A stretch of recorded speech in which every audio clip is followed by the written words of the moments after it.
देश प्रदेश की दिन भर की खबरें। इस कार्यक्रम के प्रायोजक हैं होटल अलंकार। हमारे यहाँ 24 एसी रूम एवं 2 बैंक्वेट उपलब्ध हैं। ग्लोबल इलेक्ट्रॉनिक्स एंड फर्नीचर, सभी इलेक्ट्रॉनिक एवं फर्नीचर गुड्स उपलब्ध। नीलवाल हीरो शोरूम बैतूल, बेमिसाल माइलेज, बेजोड़ मजबूती। हीरो कंपनी के मॉडल आसान किस्तों पर उपलब्ध। सोनालिका ट्रैक्टर, नई सिकंदर सीरीज का आविष्कार, सबसे कम डीजल में सबसे ज्यादा ताकत और रफ्तार। Maruti Suzuki arena, Kunal Motors, Chhindwara एवं बैतूल। नमस्कार, मैं हूं महिमा सक्सेना। आप देख रहे हैं हमारी खास पेशकश खबरें दिन भर की। हर घर तिरंगा अभियान का आज दिन पीएम मोदी ने बदली अपने सभी सोशल मीडिया अकाउंट की डीपी, लोगों से की अपील। प्रधानमंत्री नरेंद्र मोदी ने मंगलवार को अपने सभी सोशल मीडिया पेज की डीपी बदल ली है। उन्होंने डीपी में तिरंगे की तस्वीर लगाई है। प्रधानमंत्री ने लोगों से अपने सोशल मीडिया पेज की डीपी में तिरंगा लगाने की अपील की है। अपने एक ट्वीट में पीएम ने कहा कि 2 अगस्त का दिन खास है। उन्होंने कहा कि ऐसे समय जब हम आज़ादी का अमृत महोत्सव मना रहे हैं और देश हर घर तिरंगा अभियान से जुड़ने के लिए उत्साहित है, तो हमें अपने तिरंगे के लिए सामूहिक आंदोलन का उत्सव मनाने की ज़रूरत है। मैंने अपने सभी सोशल मीडिया अकाउंट की डीपी बदल ली है। मैं आपसे भी ऐसा ही करने की अपील करता हूं। वित्त मंत्री निर्मला सीतारमण ने संसद में कहा, भारत में नहीं आएगी मंदी, जनता बेफिक्र रहे। वित्त मंत्री निर्मला सीतारमण ने संसद में कहा कि भारतीय अर्थव्यवस्था काफ़ी मजबूत है, नहीं आएगी मंदी। वित्त मंत्री ने कहा कि जनता की जेब जुड़े गंभीर मसलों की सियासत के चश्मे से नहीं देखनी चाहिए। जुलाई 2022 में जीएसटी का कुल कलेक्शन 1.49 लाख करोड़ रुपए रहा। पीएम मोदी ने की मालदीव के राष्ट्रपति सोली से बातचीत, द्विपक्षीय रणनीतिक साझेदारी को गति देने के उद्देश्य से विस्तृत हुई चर्चा। प्रधानमंत्री नरेंद्र मोदी ने 4 दिवसीय यात्रा पर भारत पहुंचे मालदीव के राष्ट्रपति इब्राहिम मोहम्मद सोलिह से मंगलवार को दोनों देशों के बीच व्यापार और निवेश सहित द्विपक्षीय रणनीति साझेदारी को गति देने के उद्देश्य से विस्तृत वार्ता की। महंगाई पर चर्चा के बीच लाखों की कीमत का बैग छिपा रही थी महुआ मोइत्रा, कैमरे में कैद हुई हरकत। तृणमूल कांग्रेस टीएमसी की सांसद महुआ मोइत्रा को सोमवार को लोकसभा में पुरस्कार वृद्धि और महंगाई पर चर्चा के दौरान कथित तौर पर अपना लुई वुइटन बैग छुपाते हुए देखा गया। भारत में तेजी से पांव पसार रहा मंकी पॉक्स, केरल में मिला एक और मरीज, इलाज जारी। भारत में मंकी पॉक्स वायरस तेजी से पांव पसारने लगा है। दक्षिणी राज्य केरल में एक और नया मामला सामने आने के बाद से सरकार की चिंता बढ़ गई है। केरल के स्वास्थ्य मंत्री वीना जॉर्ज ने बताया कि मलप्पुरम में एक और 30 वर्षीय व्यक्ति संक्रमण में पाया गया है, जिसका इलाज अस्पताल में चल रहा है। दिल्ली में मंकी पॉक्स का तीसरा मामला, एक्सपर्ट बोले बुजुर्ग और कम इम्यूनिटी वालों के लिए खतरा। दिल्ली में मंगलवार को अन्य नाइजीरियन शख्स मंकी पॉक्स पॉजिटिव पाया गया है। अधिकारियों ने इसकी जानकारी दी है। इस तरह दिल्ली में अब तक कुल 3 और देश में कुल 9 मामले हो गए हैं। मुस्लिम लड़की ने गाया हर हर शंभू, देवबंद से जारी हुआ फरमान। गायिका फरमानी नाज, जिन्होंने कुछ साल पहले इंडियन आइडल में भी भाग लिया था, वो विवादों के घेरे में है। विवाद की वजह है देवबंद के एक मुस्लिम मौलवी ने उनकी हिंदू धर्म के लिए गीत गाने पर आपत्ति दर्ज कराई है। बता दें कि फरमानी ने हिंदू देवता भगवान शिव की प्रशंसा करने वाला गाना हर हर शंभू गाया था, जिस वजह से उन्हें आलोचनाओं का सामना करना पड़ रहा है। जाइएगा नहीं, लौटते हैं एक छोटे से ब्रेक के बाद। यामाहा मंदिर ऑटोमोबाइल, पता काला पाठा, Betul. Achievers International School, admission open from nursery to class 9 with all modern facilities. Address: Kodia tehsil Gadarwara, district Narsinghpur, MP। Roshan dental care, दांत का अस्पताल, कोठी बाजार, बैतूल। कौशल्या मेडिकल स्टोर्स, पता डॉक्टर जोहर के पास, Amla.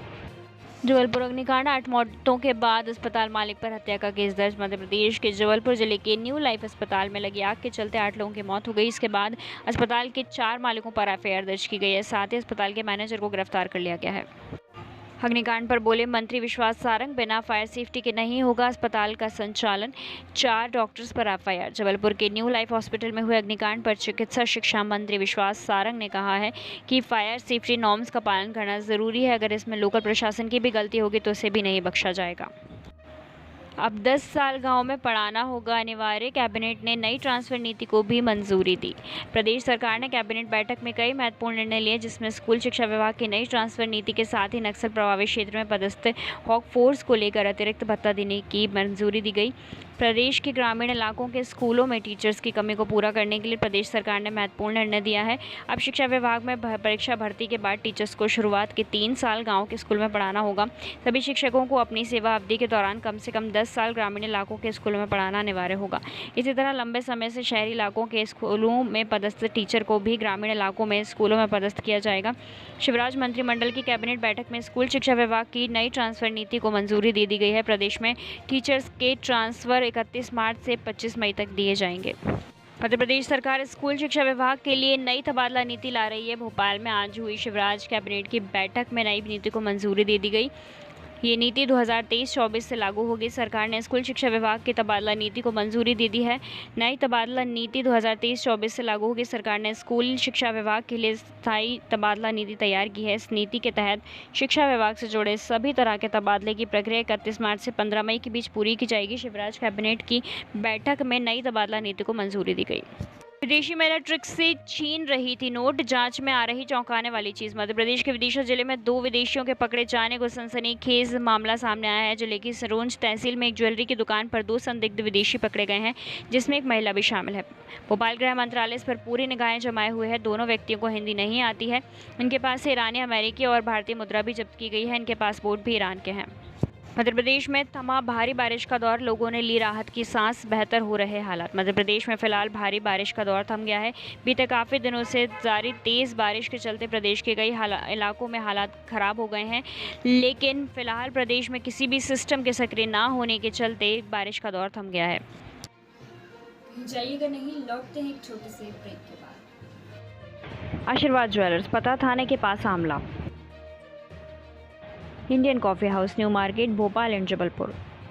Doctor VP Choria, digital X-ray machine, bed सुविधा, फिजियोथेरेपी, अस्थि रोगियों एवं सामान्य मरीजों का उपचार।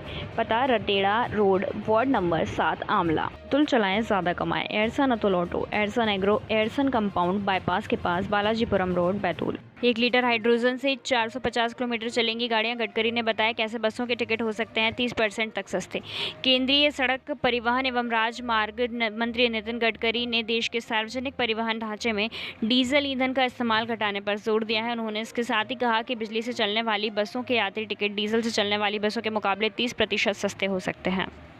वाहन का फिटनेस सर्टिफिकेट और परमिट का नवीनीकरण नहीं रहने पर भी बीमा कंपनी को मुआवजा देना होगा। कर्नाटक उच्च न्यायालय का अहम फैसला। बीमा कंपनी को मुआवजे को पूरी राशि का भुगतान कर स्कूल बस मालिक की क्षतिपूर्ति करने का निर्देश दिया। परमिट और फिटनेस सर्टिफिकेट की समय सीमा खत्म हो चुकी थी। रेलवे स्टेशनों की बदलेगी तस्वीर, 40 से ज़्यादा स्टेशन बनेंगे मिनी मॉल, ब्लूप्रिंट तैयार। हज़ारों करोड़ का पैकेज से मिलेगी लग्जरी सुविधाएं। स्टेशन रूफटॉप प्लाजा से लैस होंगे। इनमें शॉपिंग, रेस्टोरेंट और सेंटर्स भी होंगे। यूपी लेखपाल परीक्षा के मुन्ना भाइयों को एसटीएफ ने फिल्मी स्टाइल में दबोचा, चौंकाने वाली तकनीक से थे lace. Special task force STF ने रविवार को लेखपाल भर्ती परीक्षा के दौरान कथित रूप से अनुचित साधनों का इस्तेमाल करने के आरोप में छात्रों, पेपर हल करने वालों और गिरोह के मास्टरमाइंड सहित 21 लोगों को गिरफ्तार किया।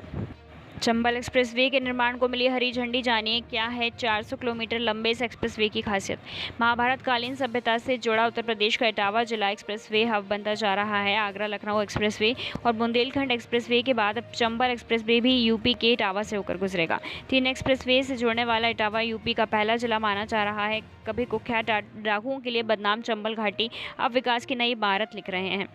प्रशासनिक और पुलिस की कसरत ने डाकुओं का खात्मा तो किया ही, अब एक्सप्रेसवे के जरिए विकास और रोजगार के नए रास्ते भी खुलेंगे। चटर्जी पर चप्पल, कोलकाता में पार्क पर महिला ने फेंका सैंडल, कहा ये जनता को लूट रहे। शिक्षक भर्ती घोटाले के आरोपी पार्थ चटर्जी पर आज एक महिला ने चप्पल फेंका और कहा कि ये नेता लोग जनता का पैसा लूट रहे हैं। पार्थ को ईएसआई अस्पताल में चेकअप के लिए लाया गया था। जाइएगा नहीं, लौटते हैं एक छोटे से ब्रेक के बाद। एलसी क्रिएशन, पता न्यू मार्केट, भोपाल। दीप इलेक्ट्रॉनिक, पता रतेड़ा रोड, आमला। सलूजा ट्रेडर्स, पता हवाई पट्टी के पास, भीमनगर, बोर्ड की, आमला। कलश स्वीट्स, D67, सुंदर नगर, अशोका गार्डन, भोपाल। पलक इलेक्ट्रॉनिक्स, पता station road, Ashoka garden, Bhopal. Delhi के आईजीआई एयरपोर्ट पर टला बड़ा हादसा, इंडिगो विमान की चपेट में आने से बाल बाल बची कार। दिल्ली एयरपोर्ट पर लापरवाही का एक बड़ा मामला सामने आया है, जहां मंगलवार को एक कार इंडिगो के विमान के नीचे आ गई। जैसे ही इसका वीडियो सोशल मीडिया पर आया तो वायरल हो गया। 5G स्पेक्ट्रम की नीलामी पूरी, सरकार को मिलेंगे 1.5 लाख करोड़ रुपए। जानिए कब तक शुरू हो जाएंगी 5G सेवा। नीलामी से पहले संचार मंत्रालय ने 5G स्पेक्ट्रम की क्षमता का पूरा इस्तेमाल करने के लिए इंफ्रास्ट्रक्चर आदि को लेकर कुछ मानक बनाए थे और इन मानकों के आधार पर कंपनियों से दावेदारी पेश करने को कहा था। आखिरकार इंतजार खत्म। भारत पाकिस्तान मैच 28 अगस्त को 15वां संस्करण का शेड्यूल जारी, देखें कब किससे भिड़ंत। भारत और पाकिस्तान का महामुकाबला 28 अगस्त को दुबई में खेला जाएगा। सौरभ गांगुली ने कहा था कि एशिया कप संयुक्त अरब अमीरात में कराया जाएगा, श्रीलंका में कराया जाना था।